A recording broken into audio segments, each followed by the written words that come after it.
Sa mapagpalang araw po sa ating lahat. Basahin po natin ang ating mabuting balita sa araw na ito. Ayon kay San Marcos chapter 5 verse 21 hanggang 43. Papuri sa iyo, Panginoon.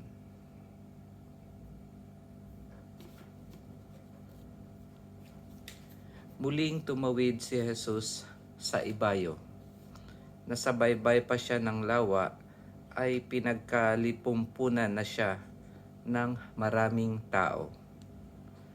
Dumating ang isang lalaking nagpapangalang Jairo, isang tagapamahala ng sinagoga. Pagkakita kay Jesus, siya'y nagpatira pa sa kaniyang paanan.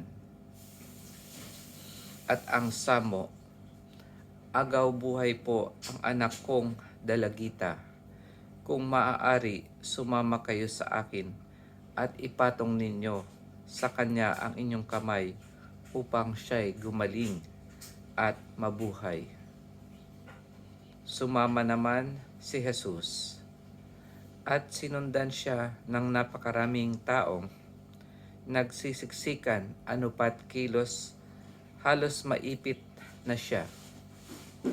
May isang babae roon na 12 taon nang dinudugo at lubhang nahihirapan.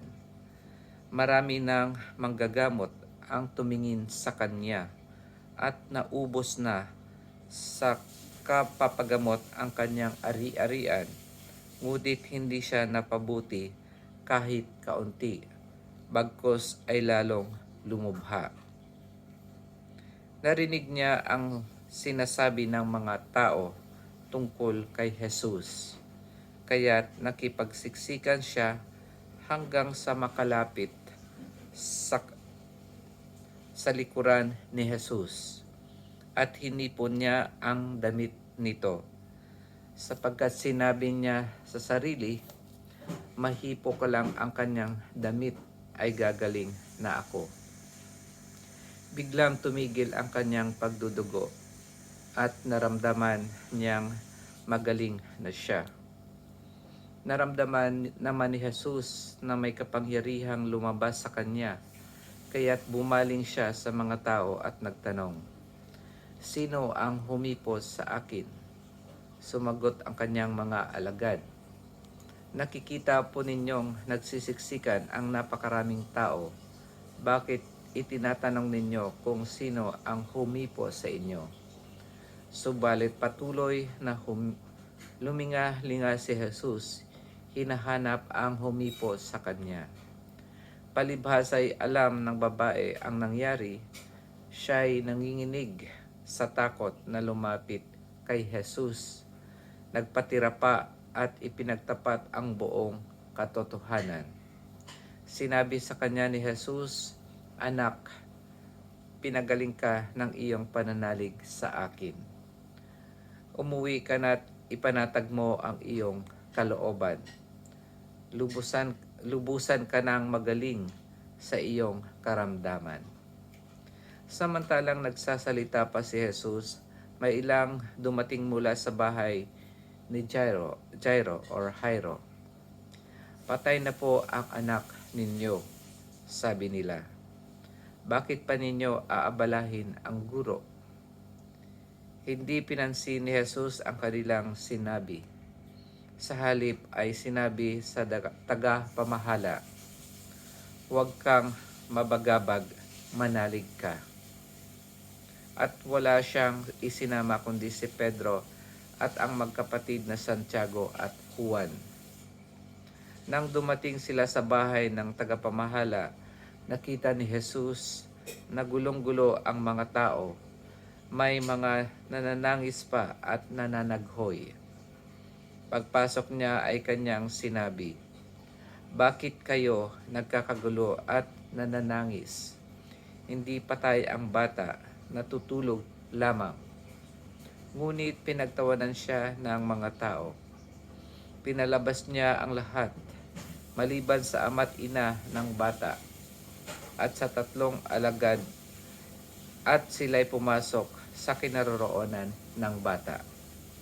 Hinawakan niya ito sa kanyang kamay at sinabi, "Talita kumi," na ang ibig sabihin, "Ineng, sinasabi ko sa iyo, magbangon ka."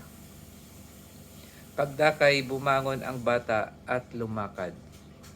Siya'y 12 taon na at namangha ang lahat. Mahigpit na ipinagbili ni Jesus na huwag ipaalam ito kanino man at iniutos niyang bigyan ng pagkain ang bata. Ito ang mabuting balita ng ating Panginoon.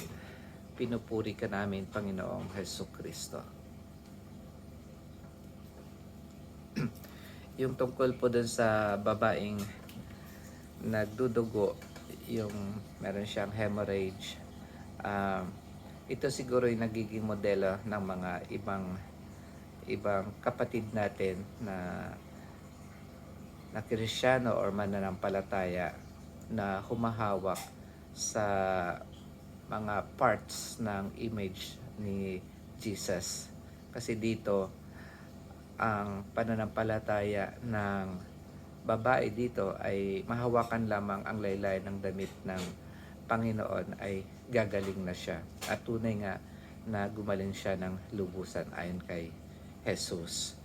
Kaya ito ang klase ng pananampalataya na yung ibang pananampalataya kahit wala si Jesus, sabihin ang panalangin nila ay, "Panginoon, pagalingin mo po ako," at hindi na kailangan ang presensya ng ating Panginoon. Pero dito naman sa nabasa natin, ang kanyang pananampalataya ay yung kahit mahawakan lamang ang laylayan ng kanyang damit ay gagaling na siya. At dito naman sa namatay na bata, meron ditong mga umiiyak at nananaghoy. Noong unang panahon kasi kapag merong namamatay, yung mga umiiyak tsaka nananaghoy, kuminsan inuupahan nila na parang kapag may namatay,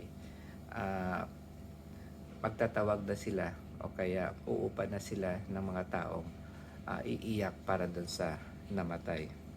Pero dito nakita natin na pinagaling niya o binuhay niya ang bata, hindi lamang si Lazaro.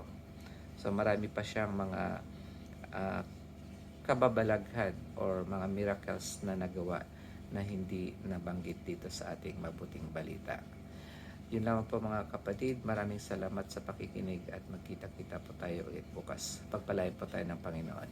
Amen.